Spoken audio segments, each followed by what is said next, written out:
Vamos falar mais um grande ciclista, um ciclista absolutamente excepcional, mais um italiano, o Marco Pantani.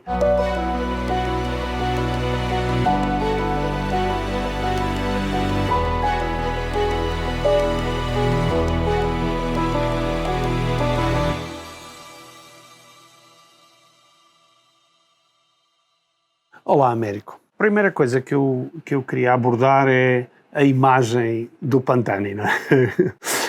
Portanto, é um ciclista, enfim, temos outros que trouxeram marcas e que eram grandes imagens do ciclismo, como por exemplo o Lance Armstrong, mas o Pantani trouxe, enfim, um grande retorno publicitário a algumas marcas italianas. Esta parte do ciclismo é sempre uma coisa que os adeptos não gostam de ver, mas é absolutamente importante para a sustentabilidade da modalidade. Mas todas as características dele, absolutamente excepcionais, não é verdade? Um ciclista espetacular em todos os domínios, digamos assim. Pantani, segundo os italianos, e para eles foi quase que o maior trepador da história. Era um ciclista que demonstrava muita facilidade em subir e o próprio palmarés dele, com todas as vicissitudes, com todos os azares que teve, também estão aí para demonstrar que tanto no Tour como no Giro, nas etapas mais míticas em termos do que a alta montanha diz respeito, ele acabou por deixar aí o seu cunho pessoal. Depois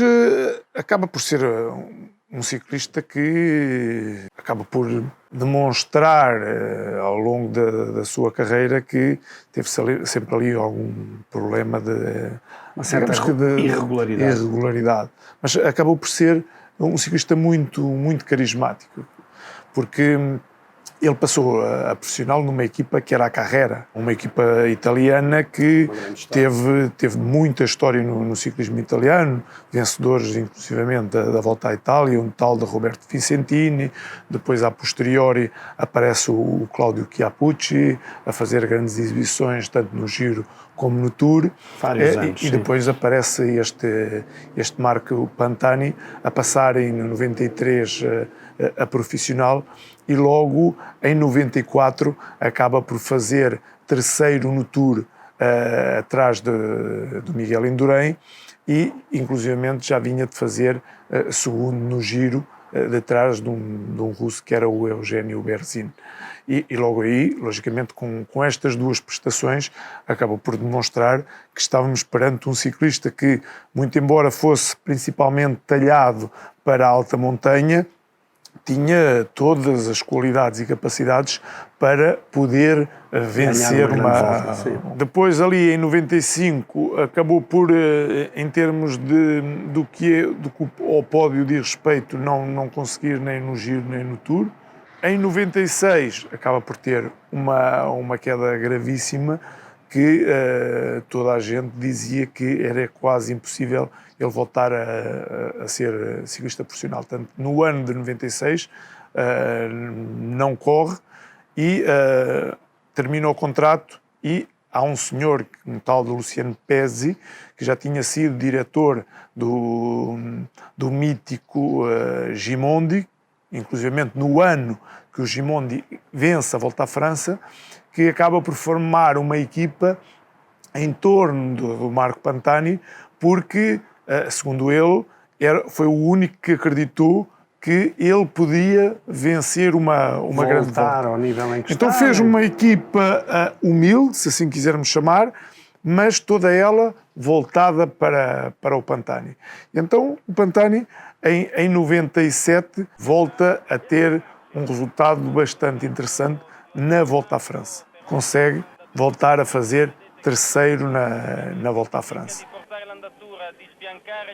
E aí, logicamente, volta-se a acreditar que o Pantani tem capacidade para ganhar uma grande volta. A mim, das coisas que mais me marcou era a técnica a subir, não é? Que era contra qualquer standard em que punha as mãos em baixo e levantava-se do selim com as mãos em baixo, ao contrário da maior parte da forma como se sobe, até por razões, enfim, da física, não é? A importância do peso estar mais atrás. Isso era muito engraçado, não é? Era, e inclusivamente, era o típico trepador que subia muito de pé. Teoricamente vai em contra tudo o que são as características de um trepador que normalmente sobe com as mãos nas manetes. ele, em contrário, subia com as mãos em baixo e quase sempre fora do selim, com uma frequência de pedalada muito alta, em pontas dos pés. Então, ao lado do Ulrich era exatamente o oposto. Era o oposto. O Ulrich era um andamento muito pesado, A única coisa sentado atrás, com as mãos em cima, era uma coisa incrível. Era, precisamente. Delle automobili. Ed ecco ancora un tratto che possiamo definire pericoloso per lo scatenato Pantani, mentre in difficoltà. Em 98 vai à Volta à Itália e vence a Volta à Itália à frente também de um russo, Pavel Tonkov. E já aí demonstrou que na alta montanha era imparável. Com tudo isso e com essa vitória, logicamente, no Giro, acabou por relaxar ali um bocado e vai ao Tour. Tour, inclusivamente, contactou o atual diretor desportivo da equipa Mercatone, que era o Martinelli, Giuseppe Martinelli, que ainda hoje é diretor desportivo, um dos diretores desportivos da equipa Astana, e que acompanhou sempre o Marco durante toda a sua carreira. Colocou-lhe a questão: nós gostaríamos de ter o Pantani, para mais que tinha vencido a Volta à Itália, o Pantani no Tour, mas vocês têm uma equipa muito pequena, muito humilde, tens que me garantir que vens ao Tour para fazer alguma coisa. E ele disse que sim e tal. Ele vai preparado para poder estar aí no Tour em condições. Na realidade, o Marco Pantani acabou por se relaxar um pouco entre o Giro e Tour, mas que a posteriori se veio a verificar que esse relaxamento acabou por ser benéfico para ele conseguir chegar ao Tour e na última parte do Tour crescer e estar em condições para conseguir confrontar-se com aquele que foi o seu adversário nesse ano, o Ulrich. O Ulrich nesse ano estava muito forte, inclusivamente foi ele que acabou por fazer segundo, e quando chega às altas montanhas e já na segunda parte do Tour já tinha uma vantagem significativa para o Pantani. Das últimas etapas de montanha no Tour, o Pantani arranca a cerca de 50 km e consegue recuperar todo o tempo perdido e, inclusivamente, criar uma distância que foi impossível para o Ulrich, no último contrarrelógio, conseguir recuperar. É dos aspectos mais importantes, é que o Pantani, enfim, não era só ele pirata e ter um lance na cabeça. De facto, ele atacava a uma distância nas metas de montanha absolutamente incrível. Era um ciclista muito atacante, muito agressivo. Era muito instintivo. O próprio diretor desportivo é o primeiro a dizer que, pronto, ele atacava onde queria. Ele tinha as reuniões e dizia aqui, ali, pronto, e chegava a um acordo. Mas ele, em determinada altura, tomava as coisas por a sua própria conta e risco. Inclusive, nesse Tour que vence, o diretor desportivo não era a favor daquele ataque tão longe da chegada, porque, inclusive, o Ulrich tinha uma super equipa, a tal Telecom, e ele achava que era um risco muito grande ele estar a arrancar a 50 km da meta. Mas ele meteu aquilo na cabeça e vai ser a 50 km e é aquilo que eu vou fazer a diferença, e acabou por, na realidade, demonstrar que tinha razão. Pantani fez vários duelos, mas em particular com o Ulrich é preciso, enfim, haveremos de falar dele, mas era dos ciclistas mais fortes que apareceram nos últimos 20 anos, com força, uma capacidade...